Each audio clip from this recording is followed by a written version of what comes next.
This is a download from the BBC. For more information and for our terms of use, go to bbc.co.uk/Radio4. Here's a simple enough question. What's the point of the press? What are our newspapers for? Some would say it's obvious. The press is the fourth estate, our watchdog on authority, part of what thinkers call the public sphere, the open, accessible space where we citizens go to find the facts and hear the arguments we need before committing deliberate acts of citizenship, like voting. And a working public sphere needs a press that's free. But is that enough? Don't we citizens also need a press that's responsible to us, editors and journalists who understand they're citizens too and have a stake in the public going well? Lofty stuff. But here's the reality. David Yelland edited Britain's biggest-selling newspaper, The Sun, from 1998 to 2003. There would have been a referendum on the single currency if The Sun had not resisted so strongly. I'm convinced of that. So 2 weeks after I took over, we ran a front page with the headline, "Is this the most dangerous man in Britain?" which was wrongly perceived as being a move away from Tony Blair. What I wanted to do was to draw a line in the sand right at the beginning of my editorship and say we weren't going to be moved on this issue. What do you think gives a newspaper, or gave you as an editor, the right to make that decision that you were going to draw that line in the sand? When you're made editor of The Sun, these days you're quite young. I mean, I was 34. I wanted to make an impact, and that is an honest answer to that question. And more importantly than that, 90% of our readers were without a doubt behind us. So how do you know what your public wants?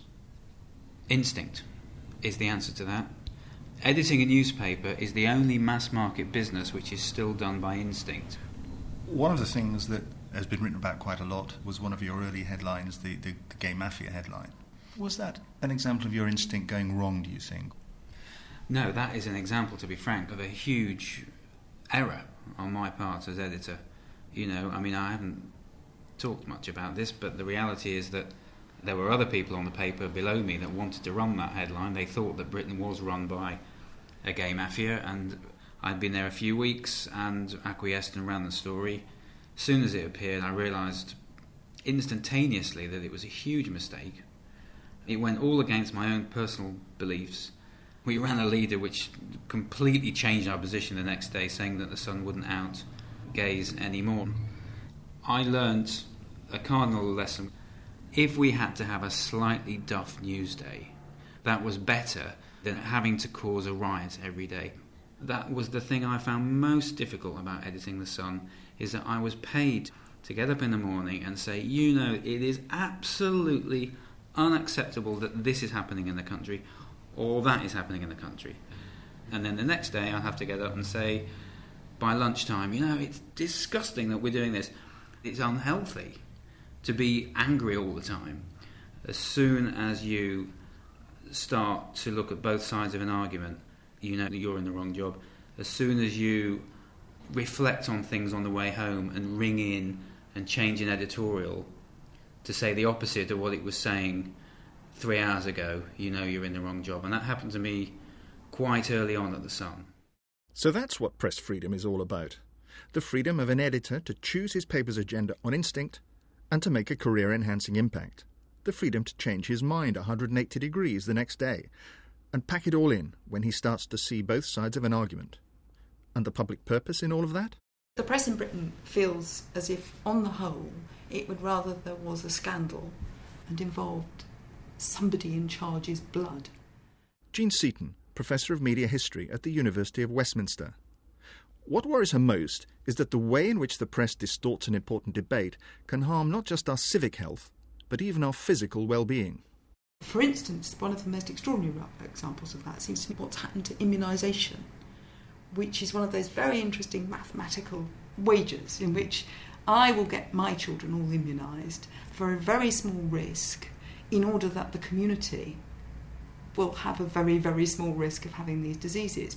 And the press ran an extraordinary campaign because it looked sexy against doctors, against immunisation and how all your children were going to turn into sort of vegetables if you did get them immunised.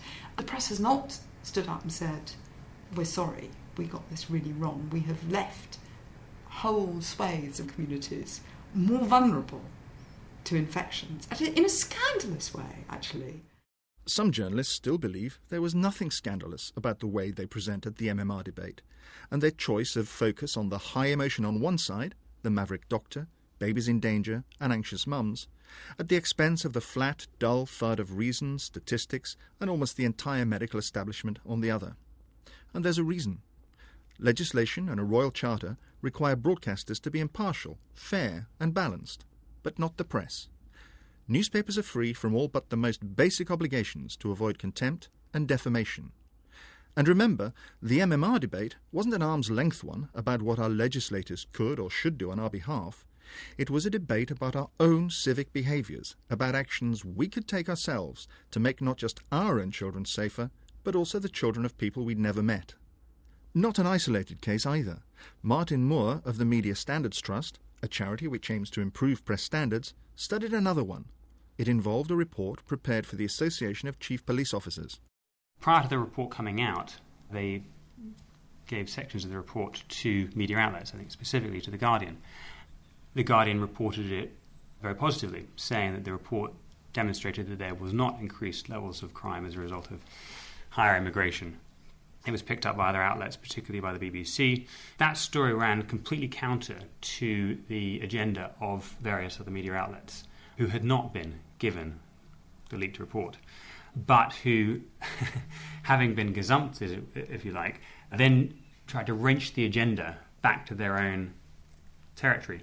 And the following day, a number of papers, particularly the Daily Mail and the Daily Express, chose to present exactly the opposite story, that the report demonstrated that they were causing significant problems for the police. Now, I pursued this because I was curious to know which of the stories was right. It turned out the report still hadn't been released. Therefore, all we had to go on was the agenda of the different news organisations. And if you're a reading public, how on earth are you supposed to make your mind up as to what the truth is if all you're getting is newspapers pursuing their own different agendas?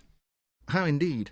Well, one answer is that we're grown-ups. We can choose which paper and which agenda to buy, or none at all. That's why Kamal Ahmed, who was executive editor of news at The Observer until October last year, argues that the papers can't afford to stray too far from the facts, or their readers will desert them. Sunday journalism in particular went through a very aggressive patch where it became known as sort of Sorry on Sunday, which was about a story being a Sunday paper and by Monday it wouldn't be true.